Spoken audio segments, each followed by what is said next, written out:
What's up? This is Kong from X Faders, and in this video I had an opportunity to have a little bit of fun and test out one of the theories I had about the portable power stations versus one of the portable speakers, DJing speakers. The inspiration for this video was actually for the desire or need to want to have more outdoor events but lack power. So one of the issues that I found is that a lot of the battery powered speakers that you have are great. They're very portable, they're practical, they'll do everything you need to do. But what happens when you're in a situation where you want a little bit more sound reinforcement, you want to get some more low end, and you want to project the sound a little bit further? So in this case, I decided to go with one of those battery backup power sources that you see here on screen at the moment. Okay, so before you roast me in the comment section about the cable management, this was just an impromptu setup, something I needed to set up quickly so I can test it out. I wasn't able to do this in my neighborhood because it would be extremely loud. So I wanted to take it somewhere to a park, set it up quickly, and then tear it back down so I can get back home. It's actually cold out here.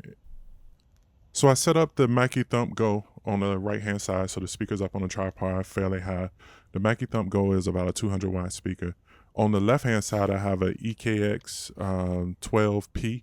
It's rated about 1500 watts. And I also have my EKX 18 SP, which is rated about 1300 watts.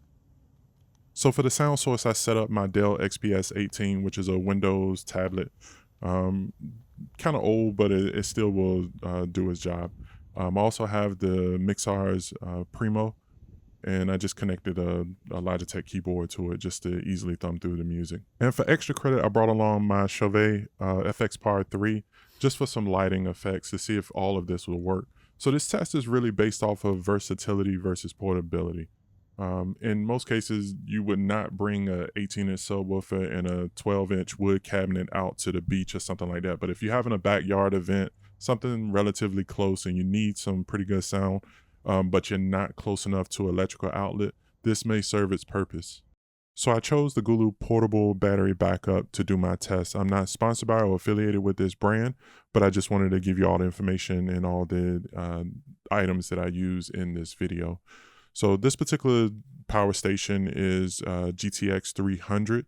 The reason why I chose this was specifically because it charges up in 2.5 hours to 100%. So here it shows up to 80% in 2 hours, but to get a full charge, it'll be about 2.5 hours. When you look at the layout as far as the power usage, most of the power that I was drawing from it was at best 50 watts. So when you consider that, and you look here, the mini fridges will last about 4 hours. That will give you a pretty good amount of time if you wanted to do an outdoor performance. This device also supports USB-C fast charging and supports power delivery at 60 watts, and that's input and output. So those small bricks that you have that supports power delivery for your phone, you can plug this up and charge it. Now, it will take a little bit longer, but it'll still get the job done. So you don't have to use the charger that was included with it. And again, this is just reiterating the 2 hours of 0 to 80% charge for the device. So it says 299 watt hours, high capacity. Go ahead and call it 300, but I really like the fact that it had this large display on the front to show its output as well as input. So it shows you DC as well as AC.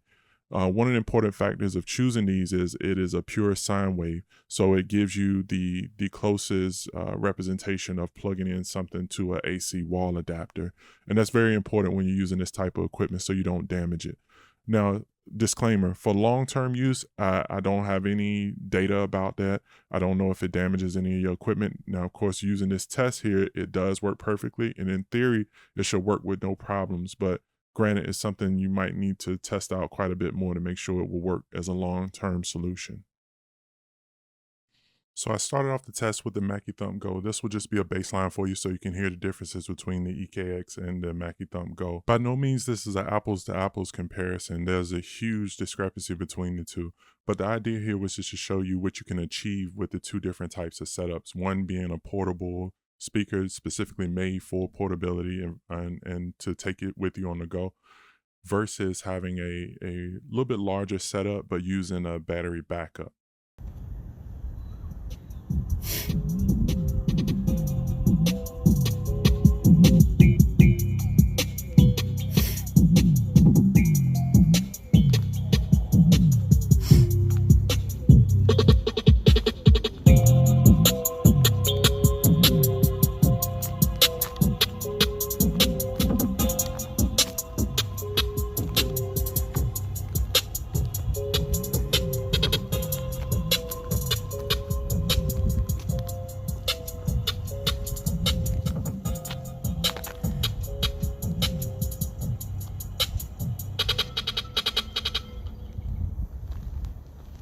Now switching over to the battery backup, I just needed to power it on and turn on the AC on off. Sorry you can't see the display that well. It is very clear, but the camera's not picking it up that well. So I started off the test with the volume kind of low. That includes for the sub as well as the top. I didn't want to set everything to a high volume level right at the moment, but I will increase the volume later on in the test.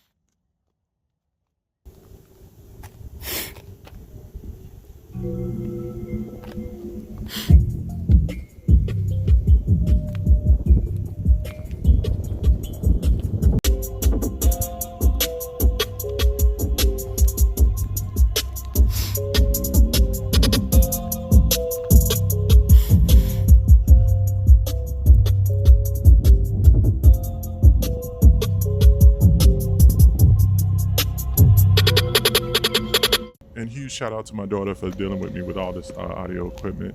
You could tell she wanted to go over there and play on the playground. In the spirit of true portability, I set up my iPad with my Hercules Starlight controller. Now, I wish I had one of the other entry-level controllers like the Hercules Impulse 500. That would have been a great 1-2 punch for this. But at the time, all I had was this Starlight. But it serves its purpose and it'll do the same thing. So set up the same configuration. Right now, I'm using the EKX 18 and the 12 at the moment. So this is how it sounds.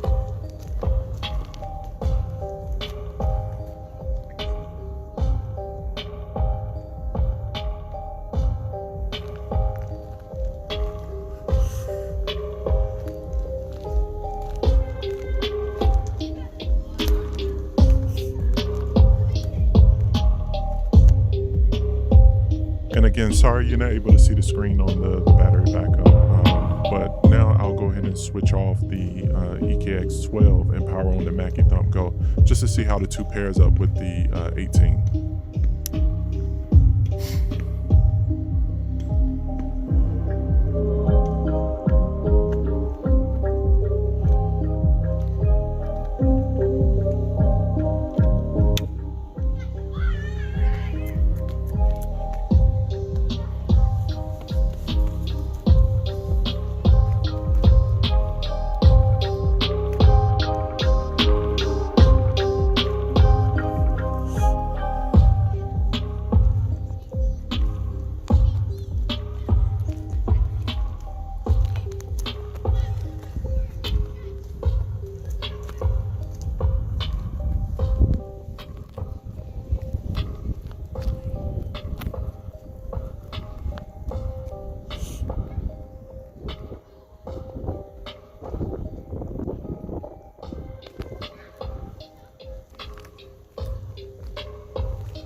And just as a test, I walked over to the 18 and I'm gonna increase the volume by quite a bit. I'll also walk over to the Mackie Thump Go and set it to sub mode, so you'll be able to hear the difference here.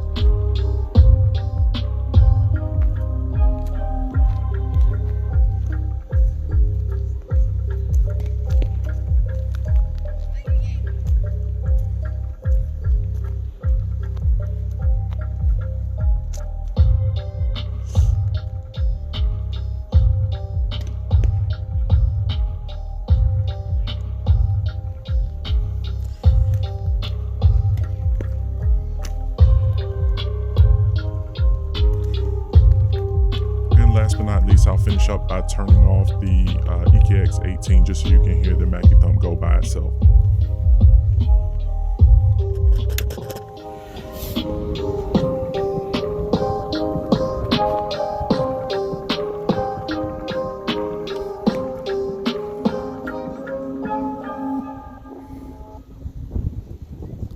I almost forgot to show the FX Par 3. So I removed the power cable from the sub and just connected it to the back of the light. As you can see here, it's just on the sound activated mode right now, but it works pretty good. So even with the sub and the top and the light connected, I was only pulling at about 50 watts. So that's still plenty of time to give you a good 3 to 4 hours set. Now, bear in mind, there are a lot of factors that go into play here. So it depends on how loud you have everything turned up, temperature outside, numerous things can control how much battery life you have. But for me, the main thing that I wanted to get out of this is, does this work? And I will say an absolute yes. So a couple tips. In general, if you are using a portable setup, it's better to use an iPad and a smaller controller. You'll be able to use the DC output on it, and you will get the most out of it because you're not dealing with the conversion over to AC. And that includes laptops as well too. So if you have a laptop that has a PD, which is power delivery, use that source as opposed to using the AC adapter. It's also a good idea, if you are carrying your laptop with you, to have it already completely charged. At that point, the AC adapter doesn't have to make up the difference to charge the battery, so it will sip power from the power bank as well too, as opposed to trying to charge the battery and power the laptop. And that's pretty much it. So let me know your thoughts and comments down in the comments section. I would like to see or hear whether or not you're interested in this type of setup, or if you've already tested this out before as well. And before I go, huge shout out to Zounds for providing the demo unit for this test. I really appreciate it. And if you're interested in any of the items here, specifically the Mackie Thump Go or the EKX series speakers, check out the links in the description below. And that's pretty much all I got. Please like, share, and subscribe, and check out the website at www.xfaders.com.